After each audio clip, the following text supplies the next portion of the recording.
His heritage is Mexican. And to get some straight talk about the woman he's likely to take on in November. She's a major liar. I think people are fed up with the Hillarys of the world. I think they're fed up with Obama, who is one of the worst presidents ever. My exclusive interview with Donald Trump starts right now on Justice.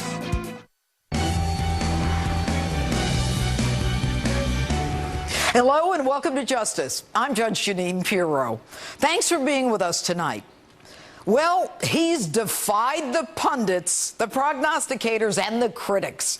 And although we're over a month away from the Republican National Convention, Donald Trump has already won the delegates needed to be the grand old party's nominee for President of the United States.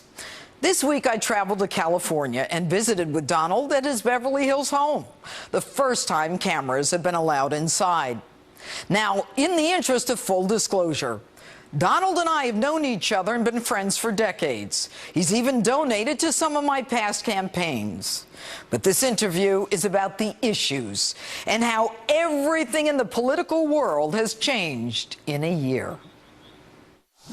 All right, so here we are in sunny California. Think back to a year ago. You were a billionaire who was dabbling in politics, a flash in the pan. There was this woman who was supposed to be coronated, and now everything is backwards. This woman who was supposed to be coronated is fighting Bernie Sanders and in a tie, dead heat here in California. How'd you do it? Well, it's been an interesting journey. I mean, it started in June 16th of last year, and it's just been a succession of, we've had so many victories. You know, we had 17 people totally running, and it's been an amazing period of time. I guess a lot of people say that. I'm not the only one, but I fought a good fight, and I beat a lot of people that are good people, and now I have one left. It'll probably be crooked Hillary. She's crooked as you get. And it'll probably be her, and we're going to see what happens. And I think it was in August of 2015 when you were on my show, Justice, and we talked about the RNC, and you demanded that they treat you fairly. Was the whole issue about the third-party run thing, wasn't that part of the treat me fairly issue? Well, it was, but, you know, we're going to see what happens. I don't think there'll be a third party, or certainly not a credible third party. Right now you have the libertarians. I don't see that. I know the people, and I don't see that as being much of a threat. You have... but have they treated you fairly? Yes, the RNC has treated me fairly. They don't really control. If some wacko, like, you know, these characters that are trying to put on... Bill Weld. Well, I'm not even talking about them. I'm talking about a couple of other guys, that, you know, fringe. Oh. They want to put on somebody. Well, I won't even mention the name. You want to give them as little publicity as possible. But I don't think that'll have much of an impact. So you feel the RNC has treated you fairly? I do. I think Reince has been very good. I think that, you know, it's not easy. Don't forget, he was looking at 18, and actually it was probably at the highest point, 18 people. Mm-hmm. And they were governors and they were senators. Not everybody agrees with everything I'm doing. I want the wall. I want certain things to happen. A lot of people agree with me. You know, the interesting thing, Jeanine, is that I've gotten right now more votes than anybody in the history of the Republican Party. So I went through the process. We did well in Iowa, and then after that it was just a succession of victories with New Hampshire and South Carolina, everywhere. But the big story is everybody's come aboard. Mm-hmm. I mean, if you look at people that were absolutely horrible in terms of what they said, they're now aboard. How do you feel about that? I mean, do you trust people who were just horrible to you? Well, politicians can pivot much more easily than, let's say, a person like me can pivot. You know, they pivot. I mean, they can say horrible things, and then 2 weeks later... But how does a person like you react? like Rick Perry's a good guy. He's always been a good guy. But he was very nasty during the election, and then he got out, and then he endorsed me. I didn't speak to him. He endorsed me, and he said the nicest things. He said that Donald Trump is maybe the smartest person ever to run for the office. Without That's a nice statement. Without. That was a long way from what he was before. And I'll tell you what, I fully understand what he's doing and what he did, and I like him a lot. And other people have likewise. You know, they said this was a very heated battle. There are those that say, you would know better maybe than most, but there are those that say it was the most vicious battle for the nomination that any party has ever seen. Over the years, so I don't know. But Donald, over the years, you've kind of dabbled in the idea of, you know, running for president. Is it what you thought it would be? It's more vicious. It's there's more lying and deception than ever. I never thought there'd be this kind of lying. But the lying and deception, the smiling, and then the knife in the back. And I deal with tougher people because the business world at the top they're tougher. But in a certain way, they're more honorable. the deceit and the disgusting media, because the media is very dishonest. Not all of it, of course, but so much of it is dishonest. The Washington Post is very, very dishonest. Well, and I want to get to that, but you know, you have been the most accessible candidate in history in terms of the press, and yet you believe that many of them are not treating you fairly. Are you now going to limit your accessibility? No. Look, I will say this. There are some that are really bad. Washington Post is really dishonest. Really, really dishonest. Why are they so much against you? Because they think that I, frankly, you want to know the truth, is the person that bought it has a big stake in Amazon, and Amazon's not paying taxes, and I've said openly that they should be paying taxes, and they're also destroying the retail industry throughout the country. I don't care about that, other than it's not a good thing to happen to our country, and I've said it. And they're going to be a monopoly. You look at the department stores, what's happening to them. They're going down the drain because Amazon is becoming a monopoly. And they know, and he bought that as a tool for himself, like a lobbyist. But the Washington Post has 22 reporters on me. There's never a good story. I mean, you know, I could win by the biggest margins in history, and they'll say Donald Trump should have done better. Well, they are a very dishonest group. New York Times is very dishonest. I mean, New York Times is a very dishonest newspaper. I would say the Washington Post is worse. But I'm not talking about they're unfair. I'm talking they're purely dishonest. Things that they know. I mean, as an example, I raised for veterans almost $6 million. And I think more will be coming in, but I raised almost $6 million. I thought that was a positive story. I mean, I paid a lot of it out early, but some came in, and we had to vet the situation. Okay, instead of a positive story, think of it. I raised almost it was $5.6 million. I think more is going to come in. Sure. But I gave to many, many groups. You saw me reading the list. Yes. 100,000 here, 250,000, 1 million to one group. Why were you so agitated that day? Because I thought I was treated very unfairly. When you raise, I never thought this is a possibility that could be a bad story. That was a terrible story for me. They said, oh, we should have given the money out faster. I get up to make a speech. I say, let's raise some money for the vets. I didn't have any obligation to do it. I get up, I make a speech. I say, let's get some money. I have one friend in the audience. He's a rich guy. He gave $1 million. I have another one that gave Carl Icahn, gave $500,000. We had great people. They gave money. Ike Perlmutter gave money. But in the end, you won, Donald. No. You think it's a bad story. But I get treated unfairly. Now, I think, here's the good news. I have a speaker that gets, you know, I can fight back a little bit, okay? It's very tough to fight the press when it's very dishonest, but I have a speaker that I can fight back. I think the people, I have had so many letters from the vets and calls to my office and emails and everything you can imagine, tweets.